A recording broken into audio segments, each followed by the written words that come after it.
సుష్మా. అదే ఎక్కడి నుంచి వచ్చారంటే ఇంతకుముందు మీ లైఫ్ ఎలా ఉండేది? ఇంతకుముందు బయటకు వెళ్ళి కలెక్షన్ చేసేవాళ్ళం. ఇప్పుడు అది లేదు. కమిషనర్ గారు సార్ గారి వల్ల కొంచెం మాకు ఇప్పుడు ఒక గౌరవం అన్నది ఒక ఇది అన్నది ఉన్నది మాకు.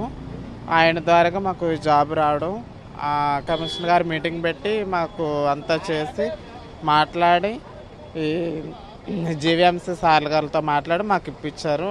మీరు వెళ్ళి డైలీ వెళ్ళి చేసుకోండి, మీకు మంత్లీ శాలరీ పడుతుందని చెప్పేసి అని అన్నారన్నమాట. 26 మెంబర్స్ జాయిన్ అయ్యారండి.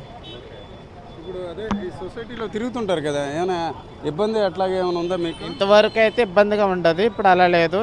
ఒక గర్వంగా బతకగలుగుతున్నామండి. చూడమ్మా, అంటే ఇంతకు గవర్నమెంట్ నుంచి ఒక అవకాశం వచ్చింది. మాకు అందరికీ అవకాశం ఇచ్చి మాకు సపోర్ట్ చేసి మాకు ఒక దారి అన్నది చూపించారు గవర్నమెంట్ అన్నది. ఓకే, ఇంతకుముందు ఇజ్రాయెల్ అంటే కొంత తక్కువ ఇలాంటి హేళన అలాంటి ఉండేది. ఈ గవర్నమెంట్ ఈ జాబ్ ఇవ్వడం వల్ల మీకులాగా కాకుండా ఇంకా కొత్త జాబులకు వెళ్ళే అవకాశం ఉంటుందంటారా? ఉంటుందండి. చాలామంది చదువుకున్న వాళ్ళు కూడా ఉన్నారు ఇందులోని. వాళ్ళకు కూడా జాబులు కట్ట ఇప్పిస్తానన్నారు సార్ గారు.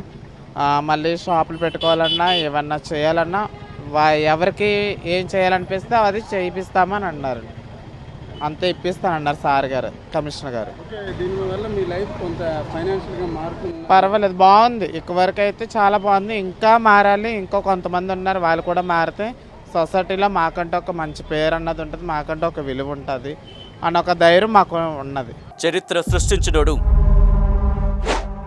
ఇప్పుడు ఆ చరిత్రని తిరగరాయబోతున్నాడు. అబద్ధాల గోడల్ని బద్దలు కొట్టి నిజాలను రాగా మీ ముందుంచబోతున్నాడు. నిజమైన వార్తల కోసం వెంటనే డౌన్లోడ్ చేసుకోండి రా యాప్ని.